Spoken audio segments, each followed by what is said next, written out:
channel. I know it's been a long time. I think the last video I did was an update video, and I promised to do more videos. And now here I am with another update video.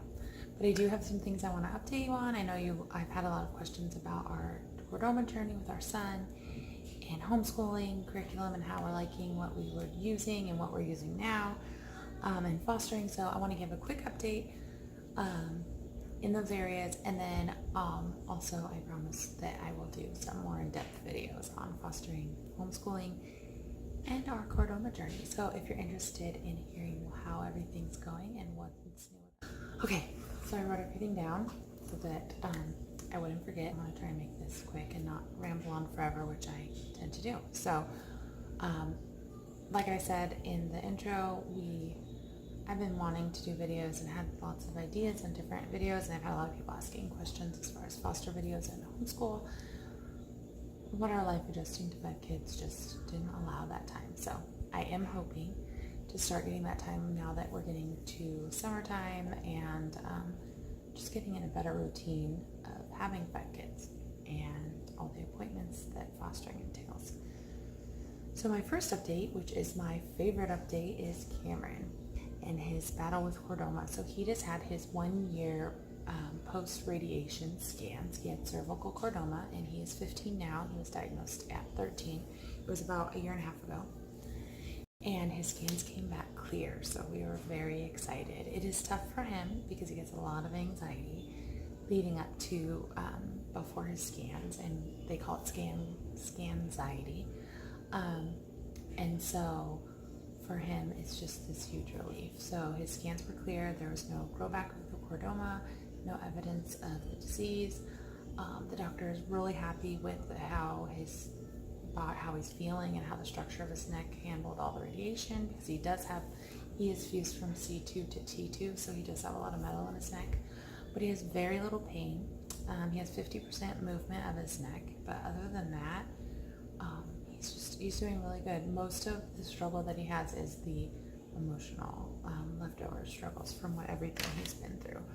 So one thing about his cancer is chordoma is extremely rare. It's 1 in a million for adults, and it's even more rare in children. So he has to go all the way across the U.S. From us, and he has to go to Boston, and that's where the specialist is. So that's where he got his radiation. That's where he got 2 of his 3 surgeries. Actually, they were in Rhode Island, but close enough. And that's where he goes for all his follow-ups. And so just the build-up of going to Boston and the trip is just a lot for him. So this time he went with my mom, his grandma, and my brother, his uncle, and they decided to make a trip out of it, a road trip. So they flew into Boston, got his appointment done right out of the way, got the great news, which then helped him to calm down, and then they went on a road trip to Washington, D.C. So he gets to come back tonight. We've missed him. He's been gone 10 days, and we're so excited for him to come home. And I'm glad he got to do that trip and make good memories. And he got to do it all with knowing, just having his appointment and hearing that he had clear scans. I do want to still do that video on what is chordoma and how we found out he had chordoma and just our battle with it. And I've sat down to do it before, and it was hard. But I think now, a year and a half out, at a place where I can do it without it becoming overly emotional. So, but he's doing well. And I know I have some followers who also have chordoma and are always asking how he's doing. So I'm happy to be able to give that update. If you are one of those followers, comment down below and let me know how you're doing with your fight and what doctors you're going to. My next update would be fostering. So we have 5 children right now, just 1 foster. So we have our oldest is adopted, and he's 15, and then we have another 15-year-old. That's our biological. He's a boy. They're all boys except for our youngest. So I'm making this confusing.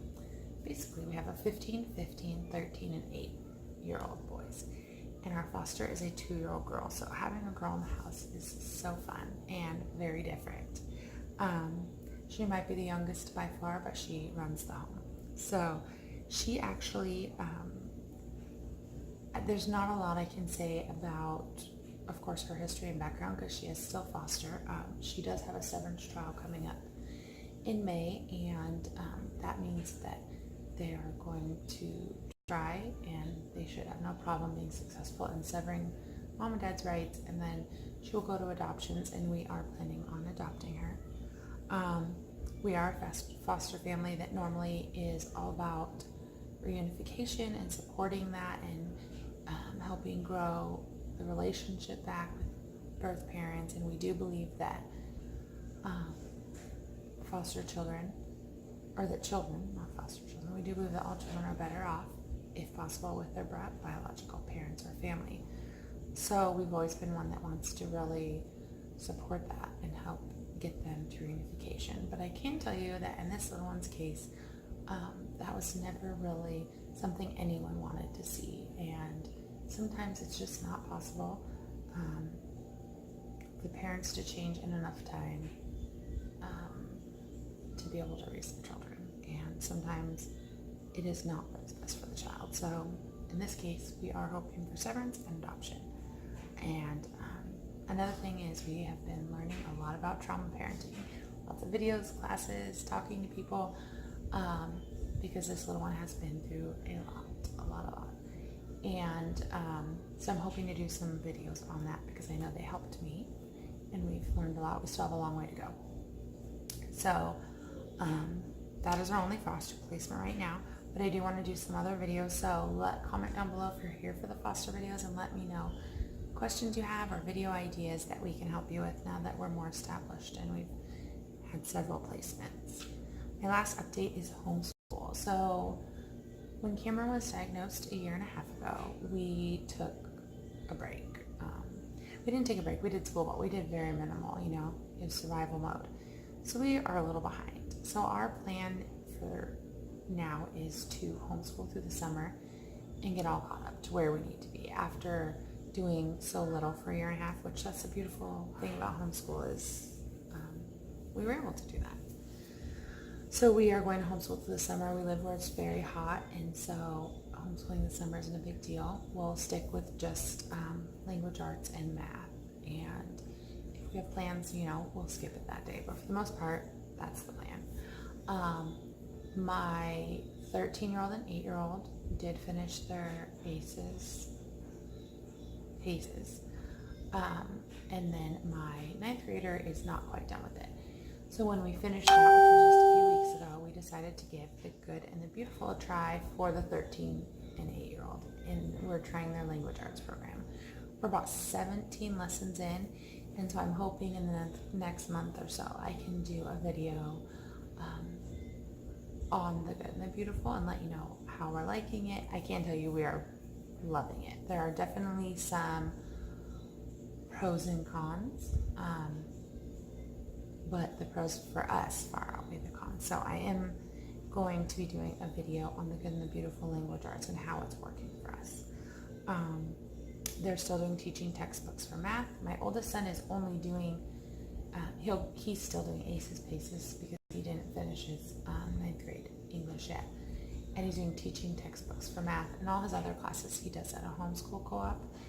And I was going to leave him in ACEs, PACEs, because I didn't think that I wanted him to do the good and the beautiful high school. I looked at it and I just thought, and I could be totally wrong because I didn't look into it enough, but I felt like maybe it would be hard to switch to that if you haven't been doing the good and the beautiful all along. And we love ACEs, PACEs. There was never a problem with it. So he'll probably continue doing that through graduation, although I think next year his homeschool co-op is doing language arts through movies, so we'll figure it out. But no matter what, we're sticking with our teaching textbooks. We're doing the good and beautiful for language arts and handwriting and typing. And for the summertime, we are not doing science and history, but in the fall, when we do pick that back up, I am planning on trying out the good and the beautiful for history and science, especially because it's turned out that we really like it for the language arts. So I definitely want to do them more in depth, because there are some things with the good and the beautiful that we love, and there are some things that are tough. And for some people, they'll love it, and then there's other people, when I tell you like it's not as independent, it's more teacher intensive. It's set up and go, but you need to teach it. And so for some people that might not work. But anyways, that's for another video, or I could go on forever. So that is our life update, and I'm sorry that I have not been putting out more videos, especially those that have been asking about Cameron and his health and how that's going. And praise God, I am so happy to say that he is doing well. So comment down below and let me know if you have any questions or future video ideas for fostering, homeschooling, or our Chordoma journey. I know, like I said, that I have Chordoma followers and homeschool followers and foster followers. So let me know what you would like to see in future videos, or if you have any questions. I'm usually pretty quick at answering them. Just let me know down in the comments. I thank you for watching, and I hope you have a great day.